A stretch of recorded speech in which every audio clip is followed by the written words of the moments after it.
Hello. Try and guess what I am. Alien. Welcome to the channel. Hi there, and welcome back to Gray's Gardening. My name is Gray and this is my gardening and allotment channel. So today's video is all about putting the banana trees to sleep for the winter, caring for your bananas over the winter months. Even though it's a nice mild day today, sun's out, we have already had frost in the UK. We had snow last week.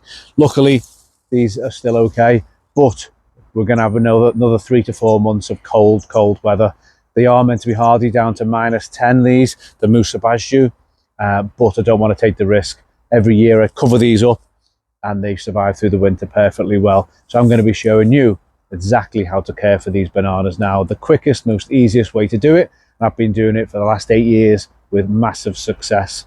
So first of all, let's just have a look at them. It wasn't long ago, even a few weeks ago, these were still in their absolute glory. They were at full foliage, they were 15-foot high, they were the main focal point of this allotment. You walked in, they're right in front of the greenhouse, towering above everything else. However, this cold weather has now caused them to look very, very sad and dishevelled. So just want to show you this.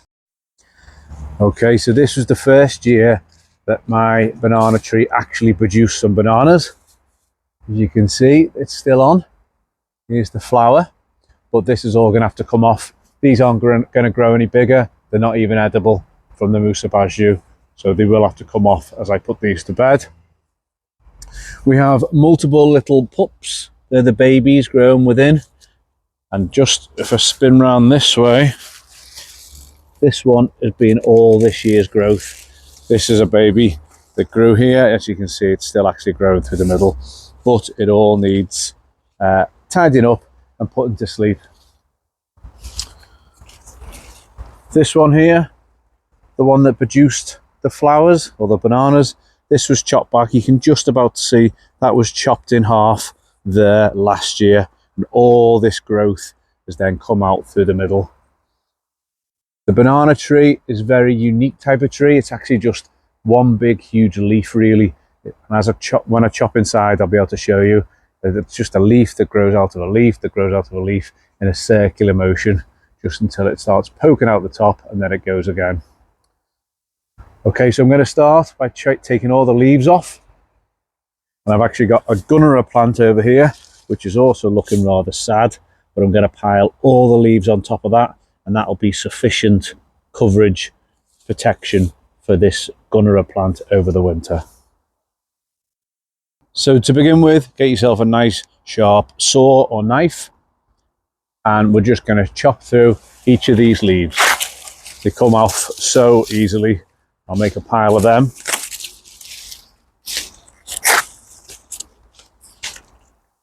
Even right through the center.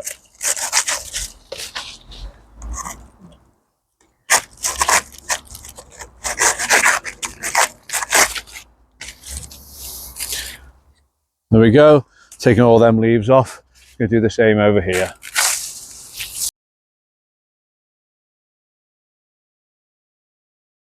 Okay, I'm just going to go straight through this one.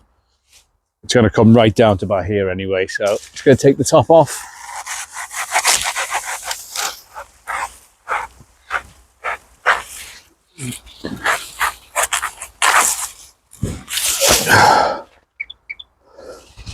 Not too bad.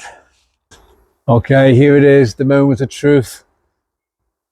Taking off the main bananas.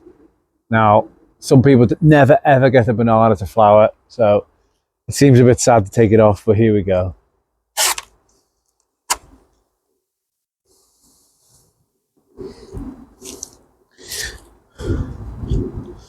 Wow. There it is. Our bananas that grew in the UK from a Musa Basjoo.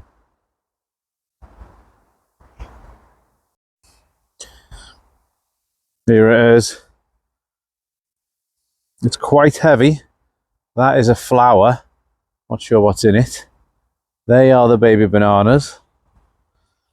And I would say that's about 2 kilograms in weight. I'm actually struggling to hold it. Beautiful. Okay, so I want to take these down to about 3 foot this year. So what's that, about here? I'm just going to slice right through. Because these are just made up of leaf, that is how easy it can be. Now, inside here are the rings of a banana, and they just grow round and round and round like one big leaf until it pokes right out through the middle, and then just keeps going through the center, through the center, through the center, until it gets as big as possible. You can see that on this one that I haven't cut down yet. That is the leaf coming right through the middle, and then at the very top you can probably see the next leaf. Hopefully I can get that.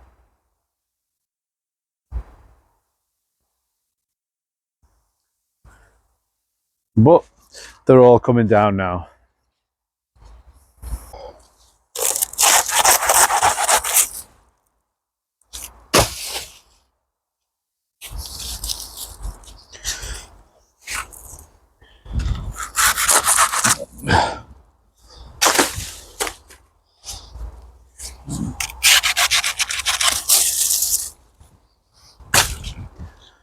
The last one.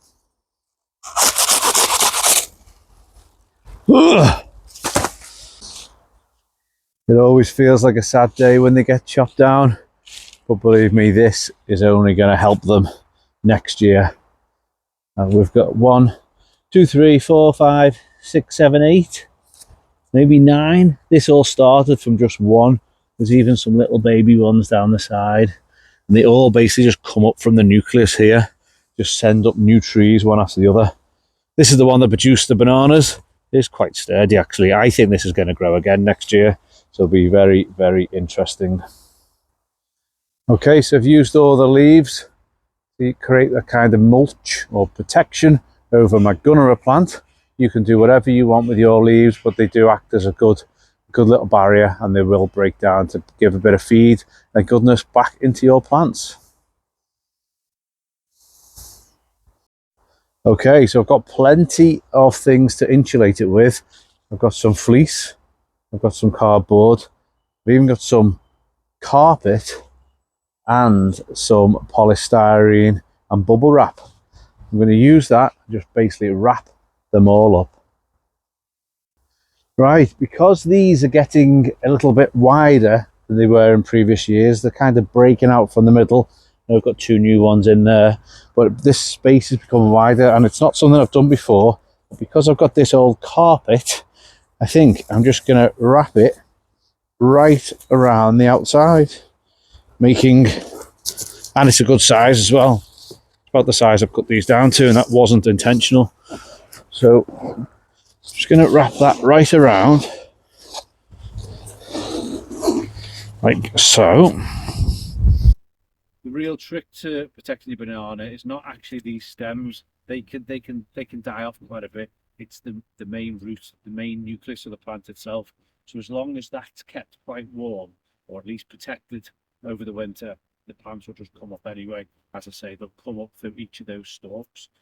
So created that. I'm just going to fill this now with some fleece. Really dump that down. Some nice fleecy material can go in as well. And you pad them out. Right, that's this one done. You see, nice lots in there. Then I'm gonna put some more and bring it right up to the top. So I am conscious that if it does snow, we're gonna get a lot of snow falling in there and then just sitting in there. So I might put some kind of cover over the top, or at least try and bring these side bits in, so it just at least covers it off. It is quite important that you don't completely suffocate the plant. They've got to continue to breathe. So I normally leave the tops out, and then especially in the spring you'll start seeing these shoots. But to be honest, I've had plastic bags over the top of them and they've broken through as soon as they want to grow. They're very strong, vigorous growing plants. For this one, and there's a couple of little baby pups growing down here, it's got a load of excess cardboard. We've got a load of that around the base. This will break down over the winter anyway, but it will act as some kind of protection, of insulation. Stops from the harsh winds. It's a frosts that we've got, so I'm gonna. Okay, here's the second one. No, it's not a snowman. It is my banana inside. So just put that bird netting over the top, or the netting that I put around my soft fruit to stop the birds eating it. May as well use that as some kind of insulation. That's got the cardboard all around the bottom as a second layer also, and because it is perfectly breathable, that will be absolutely fine. Now, because I've got some extra fleece and some polystyrene, I'm just going to keep filling this one up. Might even throw a load of leaves in that as well. Collect the leaves up and chuck them inside. Okay, here they are, all wrapped up. If you didn't know what they were, you'd think it's a snowman or a person, and you'd probably think that this one was some kind of bin, especially given the fact I filled it with polystyrene, cardboard, plastic, bubble wrap. But that will protect the bananas now until around about February, March, when they start to grow. And the benefit of having this open one means they can just grow up through the top, and I think that they're going to be perfectly fine. It is going to be interesting to see how tall they get this year, seeing as I've cut them right down to three foot high. Okay, thanks for watching everyone. If this is the kind of content you like, please remember to smash up that like and subscribe to the channel. And if you've got any ideas what I can do with this, the banana flower, the mini bananas, please leave it in the comment below. So thanks for watching everyone. Take care, and I'll see you next time. Bye now.